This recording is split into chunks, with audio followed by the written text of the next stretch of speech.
Queridos amigos, el Inquisidor Internacional, esta vez estamos con Simón Aloisio. Él es director del Centro de Visados Schengen, el encargado de ver las visas para esos países de Europa. Él es un consultor internacional, ha estudiado en Italia. Él está muy capacitado en temas como los actuales. Él tiene una especialidad en el desarrollo en economía emergente. Querido Simón, un placer tenerte en el set virtual del Inquisidor Internacional. Como esta es una tertulia, no una entrevista, me voy a poner cómodo para que podamos conversar tranquilamente. ¿Cómo estás, querido Simón? Querido Inquisidor, un placer estar conversando con vos. Realmente es muy importante tu participación en todo lo que está aconteciendo a nivel mundial, realizando. Creo que toca temas muy importantes de actualidad y es una preocupación general para todos nosotros la situación que se está viviendo, ¿no? Un cordial saludo a la distancia. Gracias, querido Simón. ¿Cómo ve el tema que nos está afligiendo ahora como país, como continente y como planeta? Porque el problema, ¿sabes qué? No estamos más en estas cuatro fronteras, continúa más allá y continúa al otro lado del charco y continúa más allá. ¿Cómo ve? No te llegué a copiar la última parte. ¿Cómo ve la afectación generalizada del planeta en esta pandemia de virus y de economía?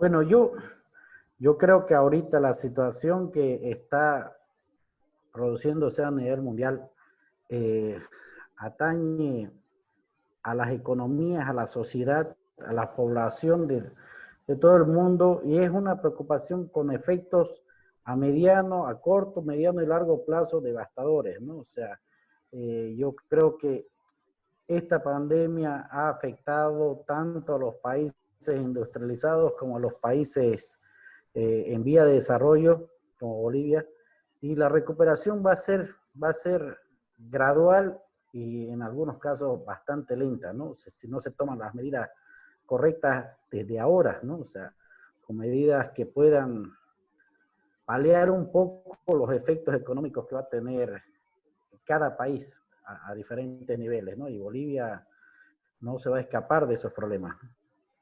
Simón, en Europa hay un presidente que a nombre de la pandemia ha suspendido las elecciones de manera indefinida. Y para solucionar el tema de la pandemia se ha hecho dar poderes extraordinarios. ¿Sabes a quién me refiero?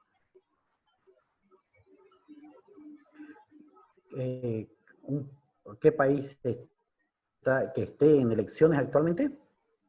Claro, era un país que iba a tener elecciones durante la pandemia y el presidente de este país, si no me equivoco, de la ex Unión República Socialista Soviética, de la ex URSS, miembro de la Unión Europea, este país suspende las elecciones y se hace dar superpoderes para poder solucionar, comprar respiradores, atender hospitales, repartir canastas. Pero la ley de suspensión electoral viene con una cláusula en asterisco que dice hasta que el presidente decida cuándo. ¿Te acuerdas quién es? No caes.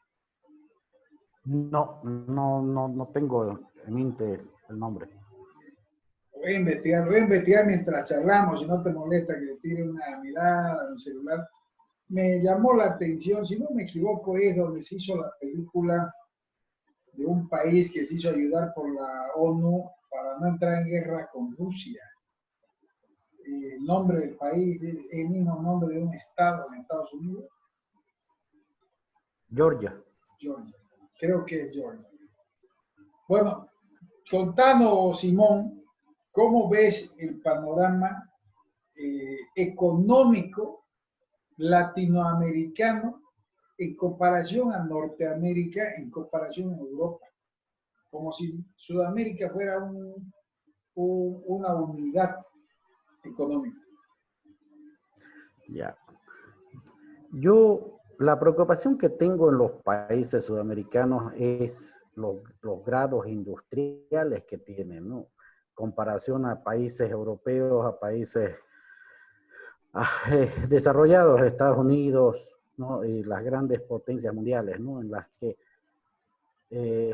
Sudamérica en este último periodo ha continuado siendo países de exportación de materias primas, ¿no? O sea, no ha llegado a desarrollar una industria en la que pueda potenciarse y creadora de valores agregados, ¿no?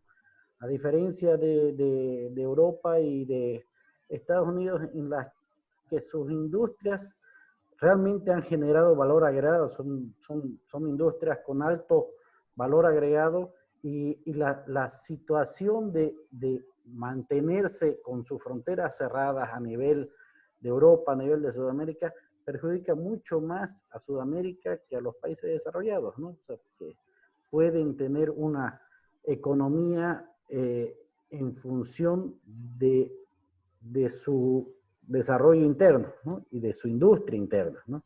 En cambio, Sudamérica depende mucho del comercio, sobre todo de la importación de materia prima en muchas de las industrias. Por eso pienso que la recuperación que pueda tener va a ser mucho más lenta que en los países desarrollados, ¿no?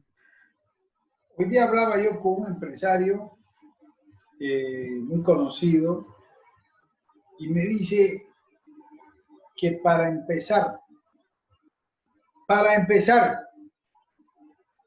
terminando la pandemia va a realizar 1000 despidos de su personal, que no es el total de su empresa. Mil familias quedan en la calle. Y si la situación económica no tiene un respaldo y una estabilidad visible a corto plazo, se lleva a su empresa a Estados Unidos, produce allá y aquí se convierte en un distribuidor.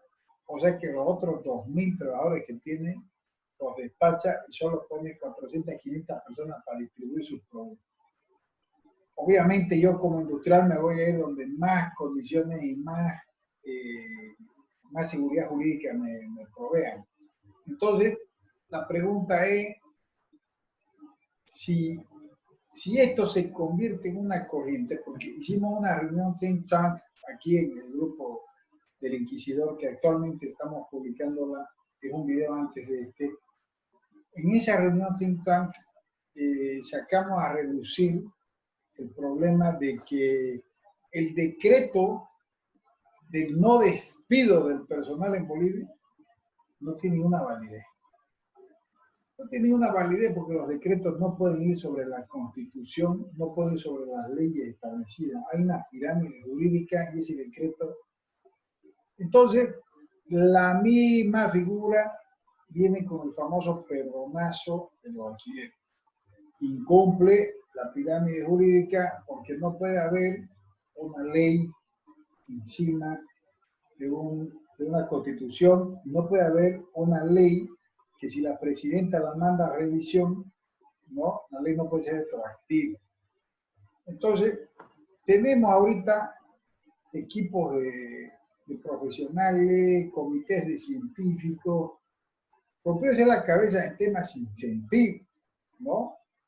Entonces, cuando se abra la reja y te digan, ya se acabó la cuarentena, vaya a ver qué hace, probablemente el mundo que está afuera de la reja no sea el mismo que cuando entraron.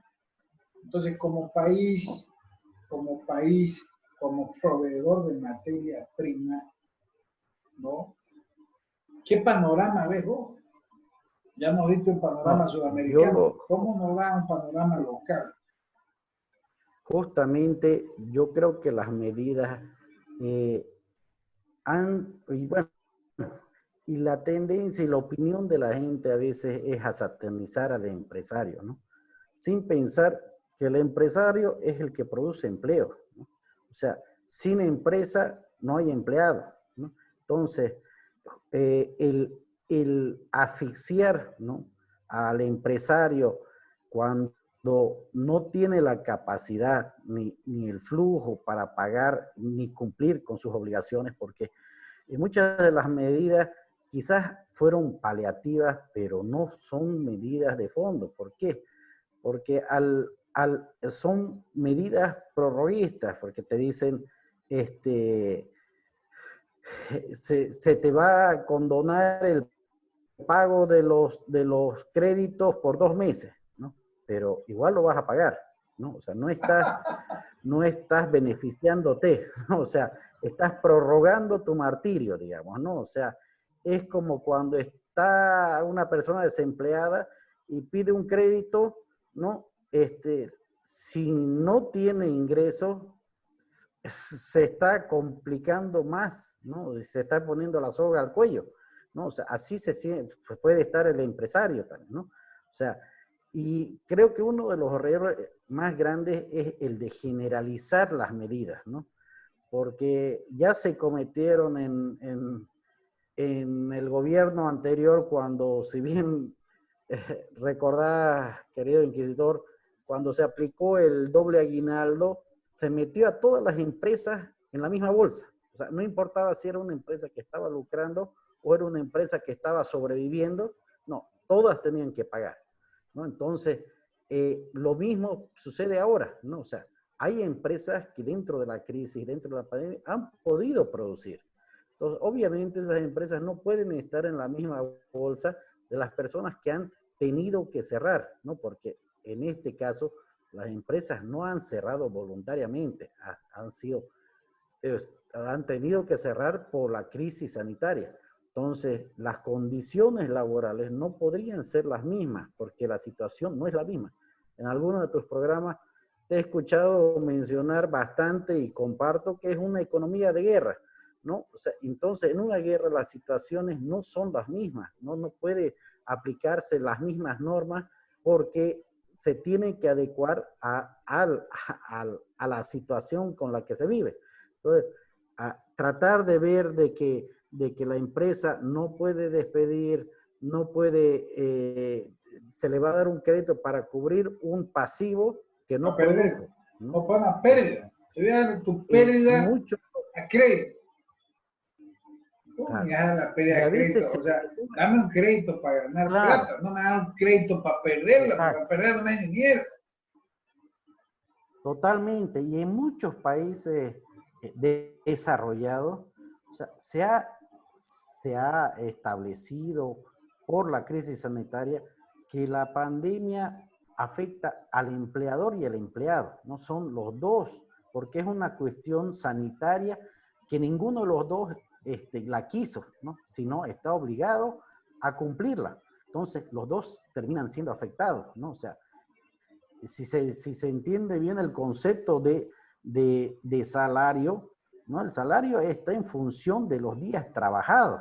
Entonces, ¿por qué se puede aplicar si no hubo días trabajados, ¿no? O sea, y quizás se podría hacer, por eso digo, no se puede generalizar, pero sí se podría hacer algo gradual, ¿no? Decir, bueno, una persona que quizás gane el salario mínimo, verse afectado en menor porcentaje de una persona que tiene un ingreso mucho mayor, ¿no? Pero de por sí los dos son los dos tienen que hacer frente y los dos son estar obligados a cumplir, ¿no? Mira, como da una entrevista, en un coloquio, la entrevista hacen en cualquier parte. Yo creo que si te metes, te metes. Y si no, no te metas. ¿No? Entonces tenemos un Estado metiche irresponsable. Se mete y no es mi culpa. Entonces, ¿a qué se mete? Y si te vas a meter, metete. O sea, si vas a meter tu mano sobre la Ley General del Trabajo, hacete pues cargo. Hacete cargo, asumir los gastos sociales de la indemnización del 80% de la población laboral que en todos los países del mundo han pactado bajarse el 25% de su sueldo Y en este país, la COP quiere un incremento del 10% por mirar Netflix, dijo un amigo nuestro. Claro, Entonces, totalmente. te voy a hacer una pregunta. Vos Total, que estás de director del centro de visado Schengen, estás atento a Europa y todo. El país que te comentaba se llama Hungría, ¿no? Está en el corazón de Europa. En el nombre de la lucha contra el coronavirus, el Parlamento de Hungría le otorgó poderes ilimitados al primer ministro. Vos sabés que en muchos países el primer ministro es presidente para nosotros. Víctor Orbán, Víctor con K y Orbán con B grande, por un tiempo indefinido, ¿no? El líder conservador y populista podrá gobernar por decreto, suspender las elecciones y derogar cualquier ley, digamos la ley en el trabajo, por un decreto, digamos. Una reforma que pone la democracia en cuarentena. O sea, agarro la democracia, la hago un virulo y se la meto al pueblo por donde le entre, digamos, ¿no? Una reforma que pone la democracia en cuarentena, denuncian la oposición, la ONG y expertos internacionales. ¿Vos has escuchado algo parecido en Sudamérica? ¿Sí? ¿Algún intento prorroguista medio con tintes inconstitucionales, tal vez en Argentina, Brasil, Chile, Perú, Paraguay o al medio de todos esos países que mencionamos? no, yo creo que eso es una limitación, porque como si realmente hay veces que se utilizan las palabras porque alguien las dijo, pero sin entender el concepto de eso. Se dice, estamos en economía de guerra, pero no se entiende lo que implica eso, ¿no? Entonces, los países cuando estuvieron en periodos de guerra, realmente el presidente o el primer ministro tenía los poderes casi absolutos, porque no puede estar consultando todo lo actual, pues si no se vuelve una olla de grillos, ¿no? Y eso es lo que está pasando, digamos, ¿no? O sea, en el caso de Bolivia, quizás la situación es aún más compleja, ¿no? Porque se estaba en un periodo con una presidencia transitoria, ¿no? Un periodo en el que se estaba llegando a unas elecciones que en 2 días más se tenían que haber dado, ¿no? Entonces, hay un ambiente, aparte del sanitario, un ambiente político, ¿no? Un gobierno anterior que en vez de ayudar quiere perjudicar, ¿no? Entonces, o los partidarios. El gobierno que actualmente también está preocupado por el tener el apoyo popular en vista de las elecciones. Entonces, es complicado tener un jefe de Estado que al mismo tiempo es candidato, porque no se vuelve objetivo, ¿no? Es una situación que no se maneja porque realmente hay veces que en una economía de guerra uno tiene que tomar medidas drásticas que son en muchos casos impopulares, ¿no? Pero si ese gobernante a su vez es candidato, va a poner sobre la balanza si las medidas convienen o no convienen, ¿no? Y dificulta más la situación, porque a veces está bien, se quiere apalear un poco la crisis económica o la situación de varias familias, pero en desmedro del generador, ¿no? Y ahí Bueno, volvemos a tocar el tema. yo he tratado de empujarte a que admitas de que este gobierno es prorroguista dictatorial, ¿ya? Pero decidiste defenderte con mis propias palabras, ¿no? Te estás defendiendo con mis propias armas, no estás usando la economía de guerra. Entonces vámonos a la economía de guerra. En la guerra tenemos soldados, tenemos tenientes, capitanes, comandantes, generales, mariscales y demás cargos de combate. Resulta que los mostrencos, los soldados de tropa, son los jornaleros. son los jornaleros y son los informales y son los obreros por semana o los contratistas menores. ¿Ya? Estos tipos, estos contratistas, estos jornaleros, estos informales, no son ni nada más ni nada menos que el 40% del universo obrero. Son tipos que no cotizan en la AFP, son tipos que no están inscritos en la Caja Nacional, son tipos que no tienen seguro social, y no te sorprendas que de este 40%, el 10% no tenga carnet de identidad. ¿No? Perfecto. Esta es tu tropa. Vos estás en una economía de guerra, te vas a enfrentar con el enemigo que ya entró por la frontera y ha avanzado 100 kilómetros hasta el primer pueblo. Entonces vos como comandante en jefe de la fuerza de defensa de la patria, decidís, se rompió la mina en la vida, decidís dar una movida, ¿no? Absolutista, con el poder que te da la patria como presidente en una economía de guerra, y decís, señores, no se preocupen, yo les voy a dar un bono universal para que no mueran de hambre de aquí a 15 días, y a los 15 días decís, voy a pensar dentro de una semana cuándo se lo den. Y los tipos ya están en la batalla hace 30. O sea, el 40%, el 40% de la población obrero laboral de este país está sin trabajo, sin comer, hace un mes. Y la respuesta de un bono universal, pero no universal, no para el que gana sueldo, universal, no para el que tiene NIT.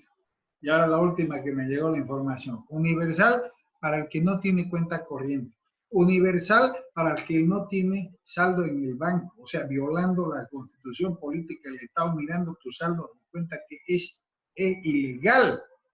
O sea, es ilegal que el Estado vea tu número de cuenta. Tienes que pedir un orden al juez. No, no, este señor tiene 2.000 pesos, entonces no le vamos a dar bono, porque es universal para, no sé pues en qué universo estarán, digamos, ¿no? Claro. Entonces, su primer movida en política, su primer movida en una política de guerra es hacerse la burla del 40% del universo de obreros jornaleros que están sudando sangre. Yo he acompañado a Alimenta Bolivia llevando comida. Teníamos que ir a una comunidad guaraní que quedaba en plan 3000, no vas a creer aquí a 10 horas, ¿no? En plan 3000 cerca del matadero, al botadero de basura ese en Normandía. Había 14 peajes. Íbamos dejando comida, íbamos dejando plata en todos los peajes. Nosotros somos apartidistas, yo iba solo a comunicar, y Alimenta Bolivia son unos pelados puta que dieron, a ver, ayudemos a la gente, y empezaron a llevar comida, sin subir propaganda y huevadas como algunos partidos políticos. Porque claro, como se hace la verdadera ayuda. Consultada con el padre Mateo. Digo el padre Mateo, si tu ayuda va a incentivar a que otros ayuden, súbanlo a las redes sociales. O sea, no es pecado, no es un pecado, ¿no? Tenemos las bendiciones del padre Mateo y la supervisión del inquisitor. Ahí está la diferencia entre promocionarse y publicitarse, digamos, ¿no? O sea, no, el promocionarse es para beneficio propio, ¿no? El publicitar es realmente para concientizar a la gente que hay personas que están en situación difícil por justamente lo que estás diciendo, ¿no? Empezó la cuarentena el 22, ¿no? Vamos a llegar a cumplir casi 50 días, si se llega hasta el 10 en el caso de Santa Cruz puede ser que todavía se amplíe mucho más, ¿no? Porque está incierto, o sea, si se analiza el último mensaje, Santa Cruz estaría dentro de la peor situación, ¿no? Porque es el que tiene el 50% del contagio. Y chao plata para esta gente, ¿no? Y que no tiene carnet, claro. Chao. Bueno, esos son los soldados de tropa, ¿no? Es la carne y cañón, son los primeros en morir en la guerra. Ya de entrada lo han mandado a la guerra ya muriendo, ¿no? Se le ha hecho un hueco en la vena, le ha hecho corre, tú vas corriendo pero vas dando sangre, ¿no? Cuando llegue a la batalla del rifle ya está muerto. De ahí viene tu segunda tongada, que son los capitanes, digamos, de escuadra. Ya, si me equivoco en la jerga militar es porque no hice el servicio militar. He pagado sin mi castigo jurídico, he cumplido con la ley. Entonces, tu segunda tongada militar, ¿ya? Son los capitanes, microempresarios, tipos que han abierto su NIT, han iniciado un negocio propio, tipos que han contratado 3, 4, 5 tipos, ¿ya? Y ahí viene tu movida, ¡pah! Como encargado de guerra. Señor, usted no vota a nadie. Yo voy a perder plata. No se preocupe. Yo la plata se la voy a prestar para que usted la pierda. Ah, bueno, entonces préstemela. Claro, solamente lléneme estos requisitos, ¿no? Son 490 documentos. Y el documento 490 es, usted me trae la cura del SIDA, de la mala suerte, de la gripe española, del sarampión, ¿no? Y del muyumul, certificado por 14 instituciones internacionales. O sea, más o menos cumplí los requisitos el día del Sorón. Entonces tenés a tus tropas muriendo porque no pudiste darle comida, a tus capitanes asustados porque no le das armas, ¿no? Y los tipos dicen, pero general, ¿no? Mariscal, usted nos está mandando a la guerra sin armas. He perdido el audio un poco. Hola, ¿me escuchás ahora? Entonces te va a decir, general, usted nos está mandando a la guerra sin armas. Y vos le vas a decir, por la tengo, no te preocupes, tu impuesto lo vas a pagar de aquí a 3 meses. ¿De qué impuestos? Estoy quebrando ahorita. ¿Me copias o no? El internet haciendo su movida siempre que se pone interesante la charla. Ok, no, el internet espera que se ponga interesante, pan me corta. Yo te copio claro y fuerte. ¿Vos? ¿Me escuchás? Ahora sí. Entonces, tus capitanes, Sí, a tus capitanes, vos le decís, tu arma para ir a la guerra son no podés votar, no podés votar a los soldados. Parece que está censurado cuando hay palabras demasiadas altas. Entonces le decís, vos no podés votar a tus soldados. Entonces vos le decís, pero general, usted no me dé armas a mí para defenderme, ¿no? ¿Y qué voy a hacer? No te preocupes, tus impuestos los vas a pagar de aquí a 3 meses. Hola. Sí, ahora tus sí. impuestos los vas a pagar de aquí a 3 meses. ¿Ya? Te voy a perdonar tus alquileres, te voy a perdonar tu luz y gastar menos de 100 pesos. Entonces, los capitanes quedan así como que, mamá, digamos, ¿qué pasa aquí? ¿Me entiendes? Y lo mismo pasa con los comandantes. ¿Te das cuenta? A los comandantes no les abrí la frontera para que exporten. A los comandantes le estás matando a su público, porque su público tiene plata para comprar. No los dejas vender sus productos, no los dejas meter insumos para su fábrica, no los dejas vender en el mercado local porque le has cerrado todas las carreteras. Entonces, ¿de qué guerra hablamos si el primer día de batalla vos has sentenciado a muerte a tu propio ejército? ¿Me entendés? Y ahí es donde yo me preocupo. O digo, o tenemos pésimos comandantes de guerra, o tenemos un gobierno con ansias dictatoriales prorroguistas. Te doy a elegir la que vos querrás defenderlo a este gobierno. Claro, no. Yo creo que los gobiernos, sobre todo en los países que tienen un libre comercio, lo que tienen que hacer es dictar reglas como para que el sector privado, que es el que genera verdaderamente empleo, pueda sobrevivir, pueda trabajar de alguna forma o tratar de recuperarse y apoyarlos en ese sentido, ¿no? O sea, entonces, si es que te van coartando y te van complicando más tu situación, o sea, va a ser cada vez más difícil que puedan salir, o sea, y llegado el momento, terminando esta cuarentena, puede ser que haya muchas empresas, o sea, no puede ser, estoy seguro que van a haber muchas empresas que van a tener que cerrar sus puertas porque no van a poder cubrir sus obligaciones, ¿no? O sea, volvemos a mencionar, ¿no? Te prorrogaron tus pagos bancarios, te están prorrogando tus servicios, ¿no? Te van a prestar para pagarle a tus empleados, ¿no? Todas son obligaciones, ¿no? En las que tus servicios básicos, luz, alquileres, todo eso, se te van a ver acumulado de 3 meses, ¿no? Entonces, porque no es que te la están anulando, no te la van a cortar por este periodo, pero no te la están anulando. Entonces, vas a llegar a mayo, a fines de mayo, mediados de mayo, principio de junio, con 3 facturas pendientes de teléfono, de luz, de agua, ¿no? No te las cortaron, pero las vas a tener que pagar, ¿no? Tus créditos, si tenías un crédito que vencía en diciembre, se te va a extender el crédito hasta marzo, por los 3 meses igual que te dieron de prórroga, ¿no? Los sueldos los vas a tener que cubrir también en los que no pudiste cubrirlos y con el préstamo que te van a dar. Entonces, no te están dando herramientas para salir adelante, sino te están alargando tu muerte, ¿no? Te están disparando para que muras más lento, ¿no? O quizás muras peor, ¿no? Porque si morías ahora, quizás morías sin 3 facturas, ¿no? Pero de aquí no vas a morir con un montón de deudas, ¿no? Entonces, eso es lo preocupante, ¿no? Que los gobiernos tienen que pensar en poner las condiciones para que el sector productivo, el sector generador, porque ya hemos visto, o sea,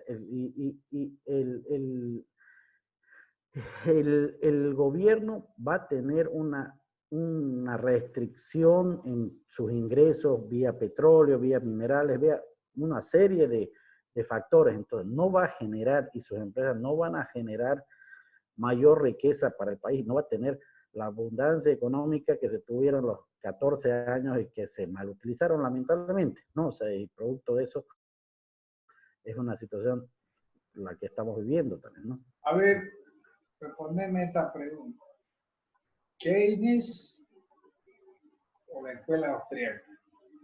¿Cuál es tu preferencia?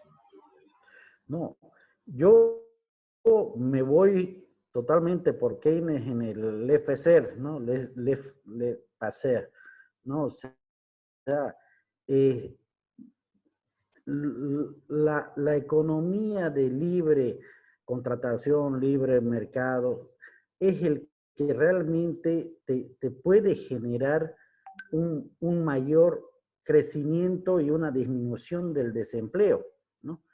Porque no podés una empresa que está atravesando una situación crítica, que su demanda va a serse afectada si producía el 80% y ahora va a producir al 40%, decirle, no vas a poder despedir a tu personal porque ni modo, ¿no? O sea, y entonces, ¿qué va a hacer con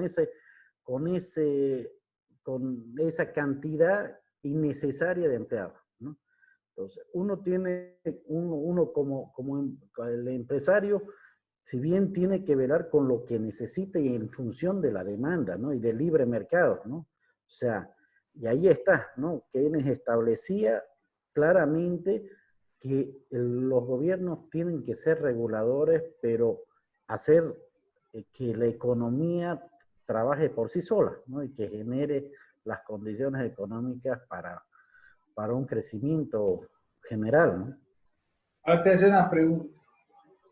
¿Qué es más absurdo? ¿El referéndum de Carlos Mesa en su gobierno o el plan de liberación de cuarentena? ¿Te acordás un poco del referéndum de Carlos Mesa? ¿Te podés acordar alguna pregunta de ese referéndum que han pasado, no sé, 15 años, 20 años? Y me sigo acordando y riendo de lo absurdo del referéndum. Te podés, a ver, hacerme acuerdo sobre el gas y la recuperación del mar. O sea, quiero a ver si te acordás, porque yo creo que vos te has tomado un vaso de Coca-Cola con un cigarro te acordás del referéndum de Carlos Mesa y te atorás de la risa, ¿no? A ver, haceme acuerdo de la pregunta referente al gas, a ver si te acordás. Yo me acuerdo, o sea, no me acuerdo, por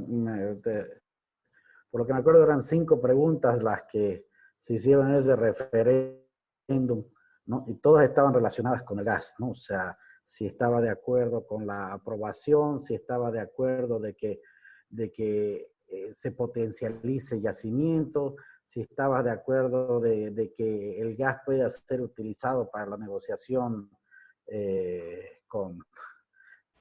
para la recuperación del mar, ¿no? O sea, esa parte específica.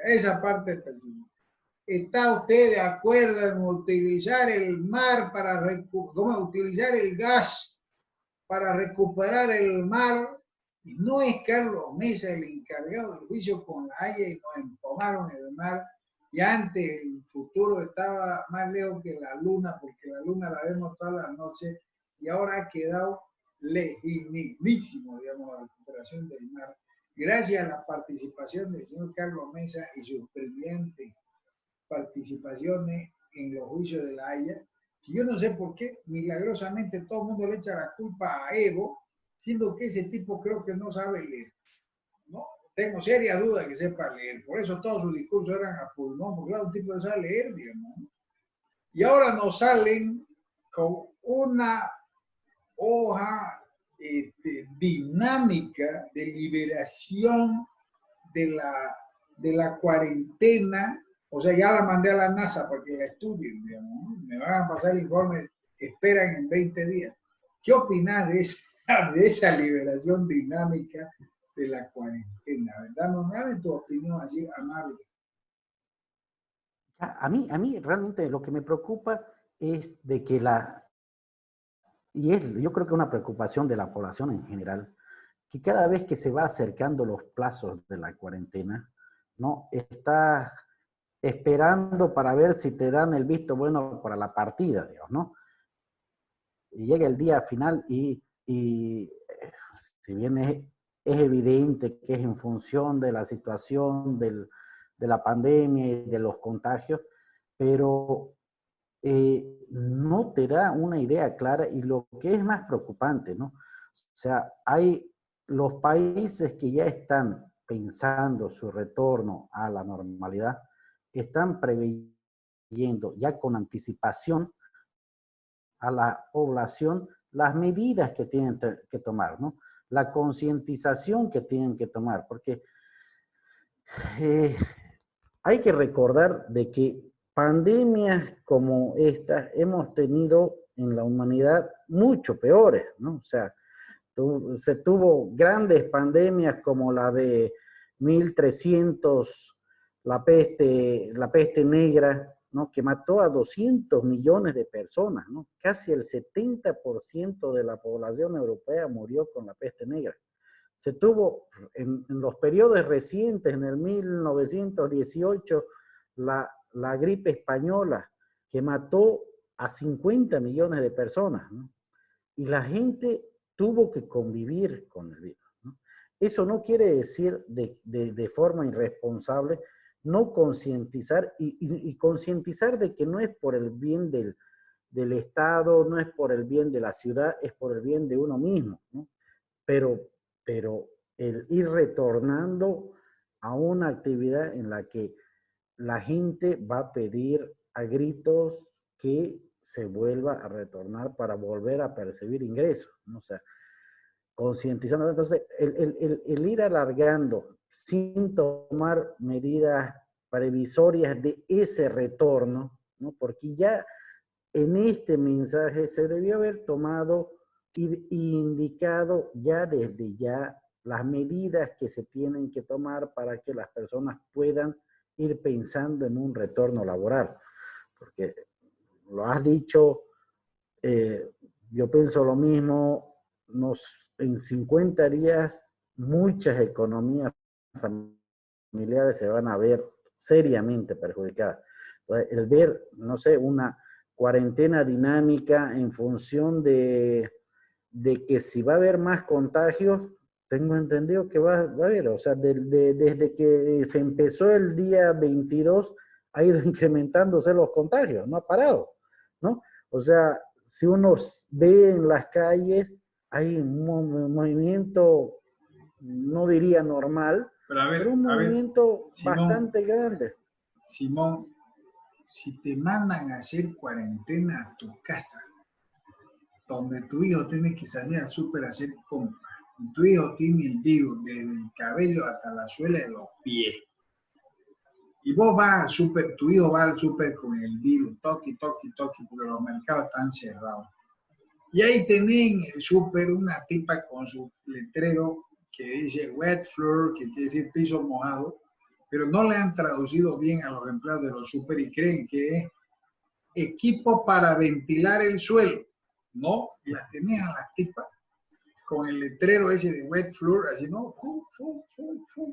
Levantando el virus del suelo a los supermercados, que a vos te forzaron a irte a tu casa porque el comité de científicos de este gobierno solo llegó a determinar que el paracetamol en tu casa es la solución. Se sacaron $1.000 millones para empezar la cuenta y el paracetamol te lo tenés que comprar vos y andate a tu casa y comer como podás. La pregunta es, ¿no te parece que el gobierno se está burlando de la gente? ¿En qué sentido? ¿En qué sentido escuchás? Vamos a repartir canasta a 1.600.000 familias. Imposible, imposible. Hice un cálculo matemático y se necesitaban 6.000 camiones. No hay 6.000 camiones en el mercado local y no hay 6.000 camiones en el gobierno. No hay 6.000 choferes, ¿no? Que no se roben la comida, digamos. Entonces cambian, no, no vamos a dar la canasta, vamos a darle plata. Está todo de que fui a la China, no para. Entonces,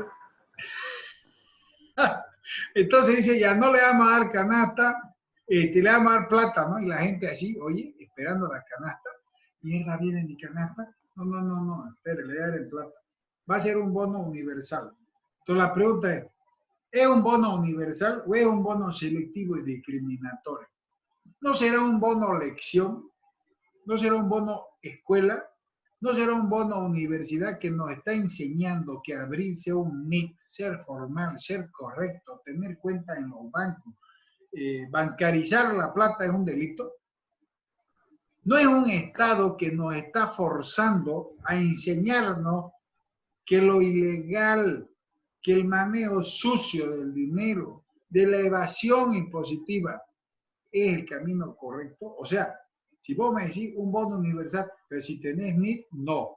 Si tenés plata y manejás en cuenta, no.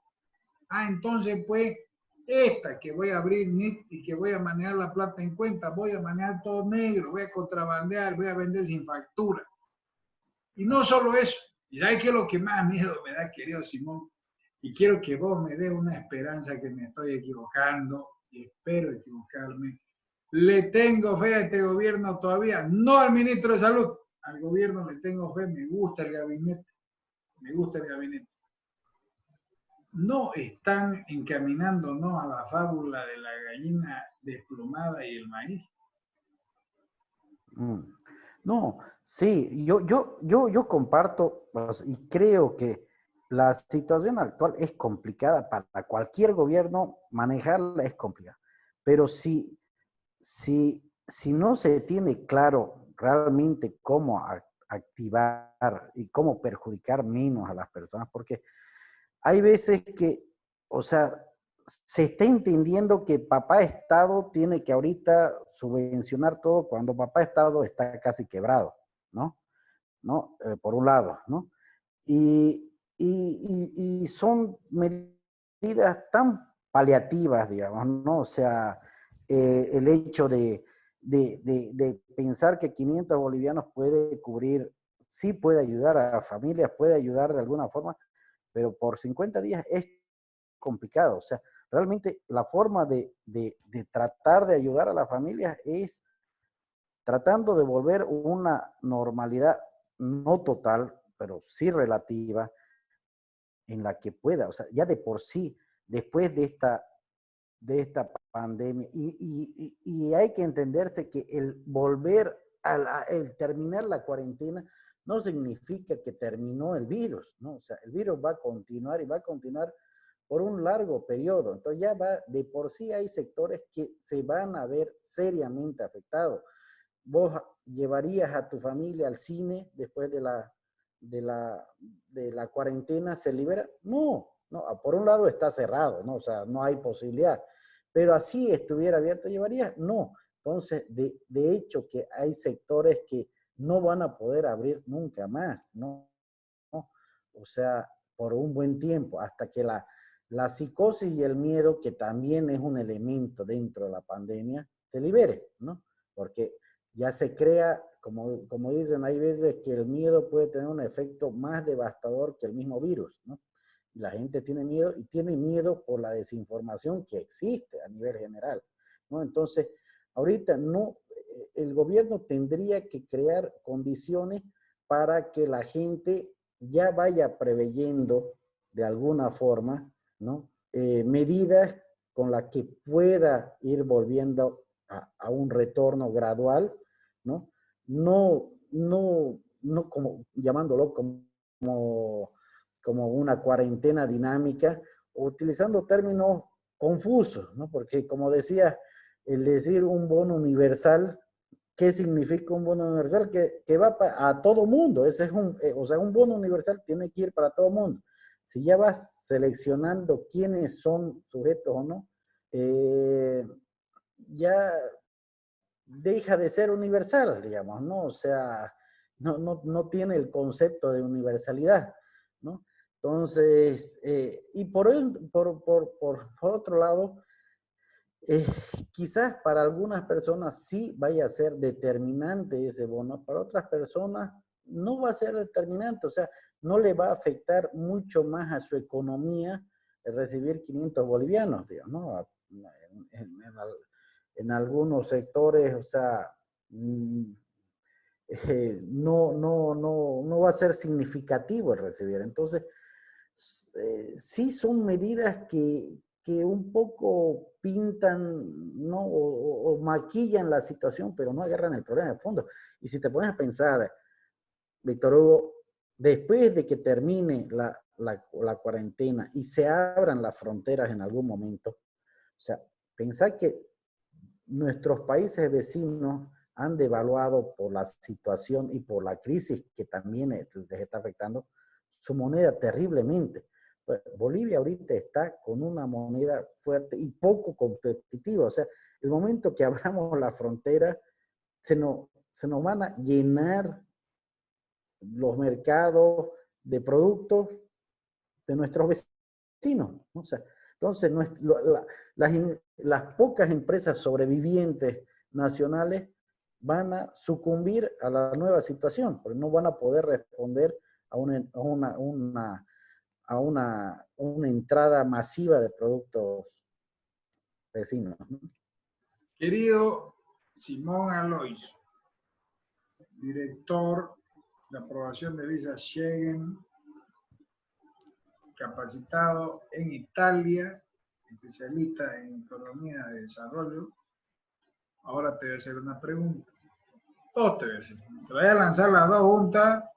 Trata de no responderme una patasca. Un combo. Un combo, 2 por 1. Y esta pregunta se la voy a hacer a todos los candidatos, se presenten o no. ¿En qué se diferencia del MAS este gobierno? O sea, ya pasaron 21 días de lucha, nos sacamos la infundia, todos logramos sacarnos del gobierno a ese partido de mierda, al delincuente, al maldito, todo, el diablo, el hijo de Neptuno, lo que vos querrás, ya está, lo sacamos. Entra un nuevo gobierno, nosotros somos la diferencia. Las dos preguntas son, ¿en qué se diferencia el MAS?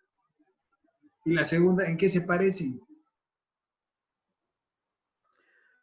Eh, yo creo que cuando hubo el cambio de gobierno, ¿no? Realmente la población tenía mucha confianza de que haya una diferencia sustancial, ¿no? O sea, ¿por qué? Porque hubieron muchas cosas irregulares, hubo mucha corrupción.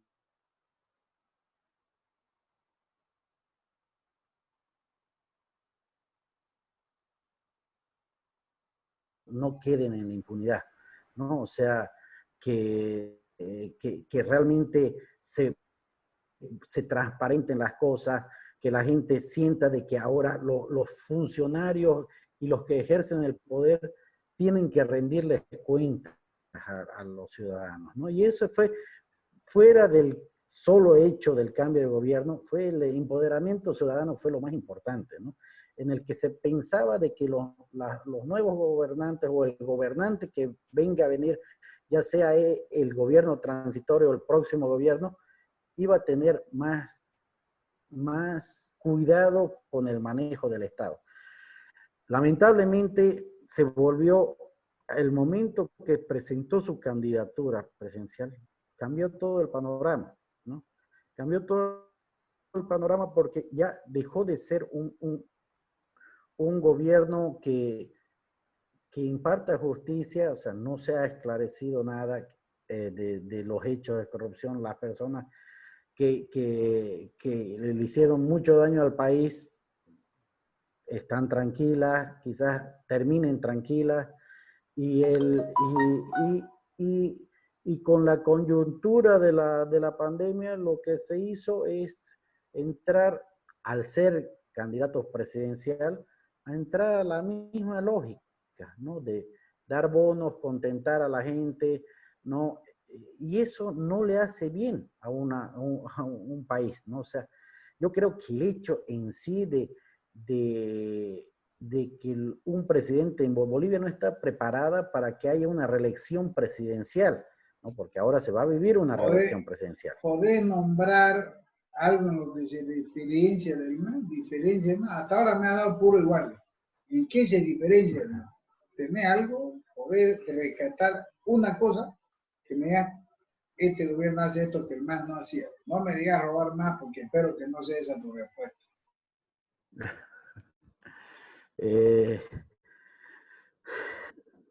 Yo creo que por lo menos, o sea, lo que valoro sí de la presidenta es el hecho de hablar con preocupación de la situación, ¿no? Y no volverlo un tema ligero, ¿no? O sea, pero, claro, es un periodo corto que es un periodo que es difícil compararlo en general, porque no es un gobierno que está haciendo gestión, ¿no? O sea, que no, en teoría su misión no era hacer gestión tampoco, ¿no? ¿No? O sea, era un periodo transitorio, como su nombre lo decía, ¿no? Llamar a elecciones, ¿no?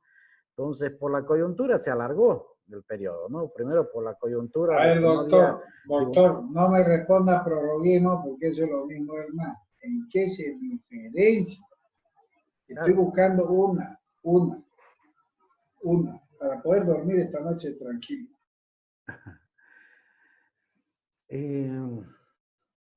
Yo diría, comparativamente, Hagamos una lluvia de ideas cortita, ¿ya? a ver, ¿Hay menos nepotismo en este gobierno que el anterior?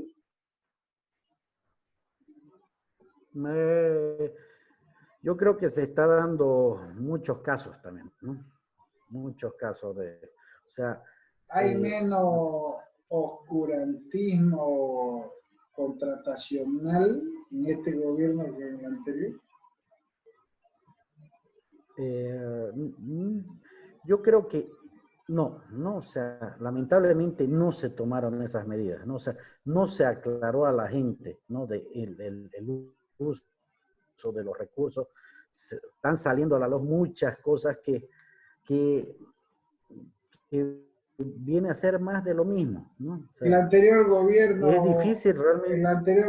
usaba las aeronaves del país para pasear niños y guagua y primera dama y huevada. ¿Este gobierno hace pasear a los parientes de algún funcionario? No, totalmente. O sea, se ha visto algunos, los viajes recientes que si por último era emisión oficial o no, se tiene que normar, ¿no?, el uso de los recursos públicos, porque la administración pública depende de los ingresos de nosotros, los ciudadanos, ¿no? Entonces, yo creo que lo que se ganó a partir del 20 de octubre, en el que el ciudadano se empoderó de que y hizo sentir por primera vez en un buen tiempo de que los funcionarios públicos tienen que agradecer su puesto a los ciudadanos, ¿no?, se ha perdido nuevamente, ¿no? Porque, o sea, el funcionario público tiene que entender de que depende del pueblo, ¿no? No es que una vez elegido, transitorio o no transitoriamente, puede hacer lo que quiere con los recursos del Estado, ¿no? O En el sea, anterior gobierno teníamos al gobierno departamental, al señor Cabeza Blanca de Bigote, creo que se va a sacar Costa, creo que apellía Rubén Costa. Totalmente supeditado al gobierno central. ¿Ha cambiado en este gobierno eso? bueno, ahora tengo entendido de que ya es es parte del gobierno, ¿no? O sea, ¿no? La presidenta actualmente es candidata del partido del gobernador. O sea, vos te lo imaginás a Rubén Costa gritándole a Evo Morales, Santa Cruz se respeta, carajo, y haciendo algo en contra del gobierno central en los últimos 11 años del gobierno de Evo Morales. No, ¿Te existe lo una... imaginaría hoy que ha pasado ya los 11 años? ¿Te entra en tu mente que él puede hacer eso? ¿Te lo imaginas en este gobierno diciéndole al gobierno central, Santa Cruz se respeta, carajo? ¿O va a seguir con la cola entre las piernas? Es que realmente, o sea, la esperanza que tenía todo el país, en cierta forma, es que las autoridades elegidas tengan que rendirle cuenta a sus votantes, ¿no? Fuera de que si son parte del partido o no son parte del partido, tienen que rendirle cuenta a sus votantes, ¿no?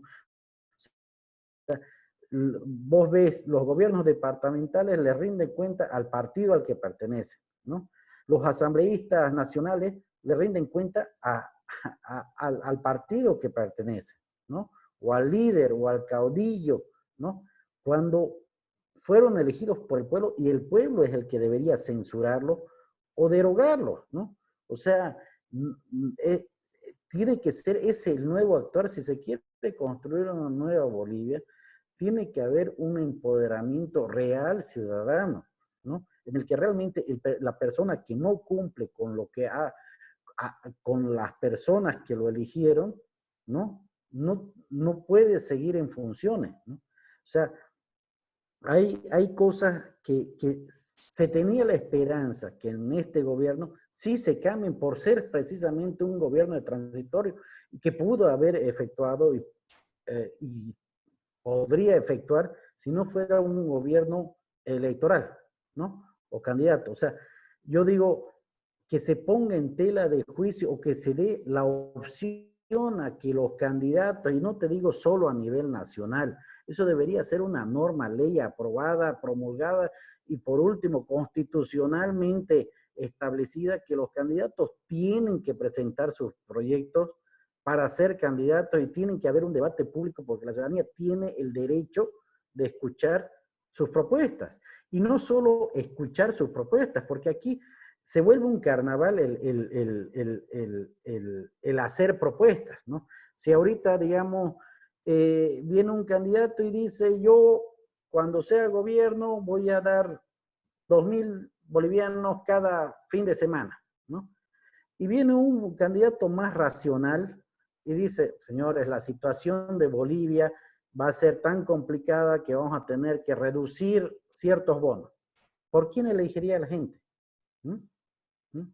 O sea, la respuesta es clara, ¿no? ¿No? Pero llegado el momento, no hay una censura a esa demagogia política, ¿no? O sea, no hay algo que te dice, mira, si vos propusiste y no lo cumpliste, no podés seguir ejerciendo el cargo.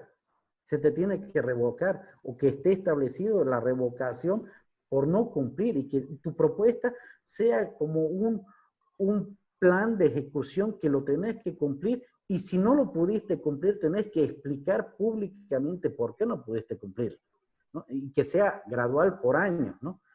Entonces decir, bueno, en mi primer año, en base a la situación, porque se supone que los candidatos, ya sean departamentales, nacionales, municipales, tienen que conocer la realidad de sus regiones. Entonces, al reconocer su realidad y al proponer un cambio, tienen que saber si son factibles o no son factibles. Aquí no hay ninguna obligación de que la persona que te dice, te voy a dar un lingote de oro el día que me elijas, y después, no. O sea, más bien te quito lo que tenés, ¿no? No hay ninguna censura, no hay ningún castigo a ese candidato. Y lógicamente la gente va a votar por el que tiene esperanza, ¿no? Y ¿Cómo lo son ve? cosas. ¿Cómo lo ve? Tuvimos un presidente de la Corporación Yacimientos Petrolíferos Bolivianos, presidente de IPFB, subió a un carro repartiendo garrafas. O sea, Claro. ¿te acordás, no? ¿De quién estoy hablando? Sí. Hace unos 10 Santos años. Ramírez, creo, ¿no? No era Santos Ramírez, era otro que después inmediatamente fue destituido de Yacimiento, pasó a ser superintendente de hidrocarburos. Cuando él era presidente de Yacimiento no había gas, no había gasolina, no había diésel. Cuando lo votan de Yacimiento, lo ponen de superintendente de hidrocarburos, dice, como primera medida vamos a garantizar el abastecimiento. O sea, como Yacimiento no pudo, como superintendente iba a poder, ¿no? Todo ese contorno corrupto, digamos, del anterior gobierno. La pregunta es, ¿has visto algún candidato repartiendo pancitas, canastitas y huevadas? En vez de conformar, digamos, un comité de pensadores, decir, señores, como decía el doctor Paz, la patria se nos muere. Ahora toca hacer algo apartidario, sin color político, pero proponer. No puede estar un candidato repartiendo pancitos. Vamos a pausar el video hasta que vuelva Simón, porque se cae cada rato de internet. Bueno, lo estuvimos esperando a Simón Aloyso, nos indica de que hay una caída de internet en su barrio, en su zona. De todas maneras, esta primera reunión fue apasionante, realmente muy ilustrativa. El inquisidor ha estado un poco incisivo en estas preguntas, pero es solamente para despertar la curiosidad de nuestra teleaudiencia. Me despido, estoy escuchando cohetes ahí afuera, que puta estarán celebrando. Debe ser el 1 de mayo, quieren un feriado. Queridos amigos, el Inquisidor, ha sido un placer estar con ustedes y si llegaron hasta aquí, los felicito.